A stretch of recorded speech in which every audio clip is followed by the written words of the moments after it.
এই প্রথমবার আমার চোখে পড়ল যে বিএনপির ভারপ্রাপ্ত চেয়ারপারসন জনাব তারেক রহমান এই সরকারের বিষয়ে কিছু কথা বললেন, কিছু নেতিবাচক কথা বললেন। এর আগে এভাবে এতটা স্পষ্ট করে কখনো দেখিনি।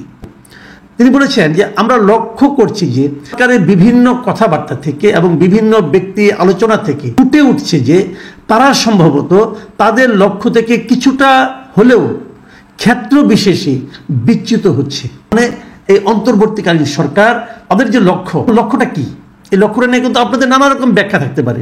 কেউ বলতে পারেন লক্ষ্যটা সংস্কার, কেউ বলতে পারেন যতদিন থাকা যায় ক্ষমতায় সেটাই থাকার লক্ষ্য, কেউ বলতে পারেন একটা নির্বাচন, কেউ বলতে পারেন একটা গণতন্ত্রায়ন, একটা পদ্ধতি তৈরি করা যে পদ্ধতির মাধ্যমে দেশে একটা স্থায়ীভাবে গণতন্ত্র তৈরি। এই লক্ষ্য কিন্তু পার্সন টু পার্সন ভ্যারি করবে। বিএনপি কি মনে করছে? বিএনপি মনে করছে কিছু সংস্কার এবং সেই সঙ্গে নির্বাচন। তো বিএনপি ওই প্রেক্ষিতে হয়তো বলেছে যে এই সরকার ওদের লক্ষ্য থেকে কিছুটা হলো বিচ্যুত হচ্ছে। এটা কিন্তু একটা বড় অভিযোগ এবং সবচেয়ে বড় দলের সর্বোচ্চ নেতার কাছ থেকে এই অভিযোগটা এসেছে।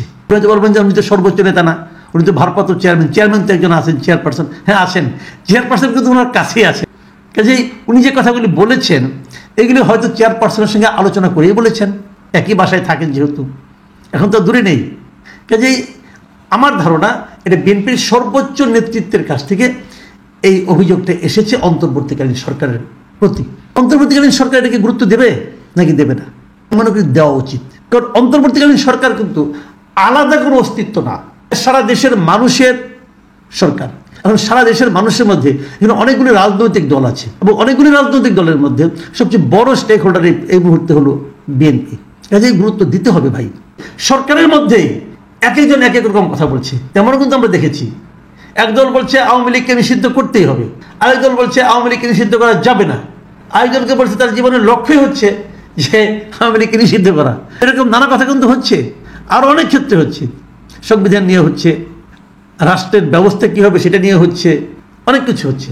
আবার উনি আরেকটা কথা বলেছেন, যখনই রাজনৈতিক অস্থিরতা থাকবে, রাজনৈতিক স্ট্যাবিলিটি যদি আমরা নিশ্চিত করতে না পারি, তাহলে আমরা যে যতই সংস্কারের ঘোষণা করি না কেন কোনোটাই সফল হবে না। অর্থাৎ উনি বলতে চাচ্ছেন যে রাজনীতির ক্ষেত্রে একটা স্ট্যাবিলিটি আমাদের নিশ্চিত করতে হবে। কিভাবে করবেন আপনি? এই সরকারের এমন একটা স্টেপ দেখান তো, যে স্টেপ দেখে আপনার মনে হবে তারা একটা স্থিতিশীল রাজনৈতিক পরিস্থিতি চায় দেশে। আমি তো মনে করি তাদের অনেক উপদেষ্টারা রীতিমতো রাজনৈতিক অঙ্গনে হিংসা ছড়াচ্ছে, এমন দেখছি। নিজেরা একটা রাজনৈতিক দল করতে চায় এবং সেই দলটা করাও তো ঠিক মতো করতে পারছে না। সেই দলটা করা নিয়েও তারা নানা রকম ঝামেলা পড়ছে।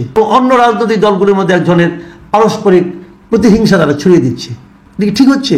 উনি বলতে চাচ্ছেন যত রাজনৈতিক কর্মকাণ্ড, রাজনৈতিক তর্ক, রাজনৈতিক বিতর্ক, রাজনৈতিক মতভেদ, বিরোধ যত কিছু আছে সব সংসদের ভেতরে করতে হবে, বাইরে করাটা আসলে স্থিতিশীলতার জন্য হুমকি। এই জায়গাটাতে আমি আবার ওনার সঙ্গে একমত নই। নিজস্ব একটা মত আছে, আমি কিন্তু এই জায়গাটাতে একেবারে একমত নই। মনে করি যে তর্ক বিতর্ক সংসদের বাইরে হলে ক্ষতি কি, হওয়া তো উচিত। ধরুন আমি সংসদে নাই, আমি কোনো তর্কের করতে পারবো না, সূচনা করতে পারবো না। আমার কাছে কোনো একটা পলিটিক্যাল পার্টি কোনো একটা বক্তব্য হয়তো ভালো লাগলো, আমি তার প্রশংসা করতে পারবো না। অথবা একটা পলিটিক্যাল পার্টির বক্তব্য খারাপ লাগলো, আমি তার সমালোচনা করতে পারবো না। এবং সেই সমালোচনার আরো একজন লোক, অন্য একজন লোক আমার সমালোচনা করতে পারবে না ওই বিষয়টা নিয়ে, পারবে তো? রাজনীতি নিয়ে তর্ক বিতর্ক যত ছড়িয়ে দেওয়া যায় ততই ভালো, ততই ভালো। আমাদের দেশের মানুষ রাজনীতি নিয়ে আলোচনা করতে পছন্দ করে। এটা আমাদের, আপনি যদি কোনো আপনি টঙের দোকানে চা খেতে যান তাহলে টের পাবেন। আমাদের রিক্সাওয়ালারাও রাজনীতি নিয়ে কথা বলতে পছন্দ করে। দেখুন, সংস্কার প্রস্তাব নিয়ে উনি কিন্তু কিছু গুরুত্বপূর্ণ কথা বলেছেন। আমি মনে করি সরকার এই বিষয়গুলিকে অত্যন্ত গুরুত্বের সঙ্গে যদি গ্রহণ না করে তাহলে আগামীতে ঝামেলা বাড়বে। বলেছেন যে বিএনপি প্রথম সংস্কার প্রস্তাব দিয়েছে, এটা কিন্তু তারেক রহমানের বক্তব্য। বিএনপি প্রথম সংস্কার প্রস্তাব দিয়েছে, এই জন্য এটিকে পর্যায়ক্রমে বাস্তবায়ন করা আমাদের একটি পবিত্র দায়িত্ব। এই দায়িত্ব যদি পর্যায়ক্রমে পূরণ করতে হয় তাহলে অবশ্যই একটি সংসদের প্রয়োজন আছে। সংসদ সেই একমাত্র সংস্কার প্রস্তাবকে বাস্তবে রূপ দিতে সক্ষম হবে। মানে আপনারা যতই প্রস্তাব বানান না কেন, এবং এনজিও নির্ভর যে প্রস্তাবগুলো বানানো হয়েছে বলে আমি মনে করি, তার বিপরীতে যে সংস্কার প্রস্তাব বিএনপি দিয়েছে, বিএনপি সেটাকে বাস্তবায়নটা তাদের জন্য পবিত্র দায়িত্ব বলে মনে করছে। এবং আরেকটা কথা উনি কিন্তু গুরুত্বপূর্ণ বলেছেন এই প্রসঙ্গে, সেটা হলো বিএনপির রাষ্ট্র ক্ষমতায় অভিজ্ঞতা আছে। এটা উল্লেখ করেছেন। উল্লেখ করে বলেছেন যে অভিজ্ঞতার আলোকে সকলে মিলে সিদ্ধান্ত নিয়েছেন, যদি এখন কতগুলো সিদ্ধান্ত গ্রহণ না করি এদেশকে ধ্বংস করা থেকে রক্ষা করা সম্ভব নয়।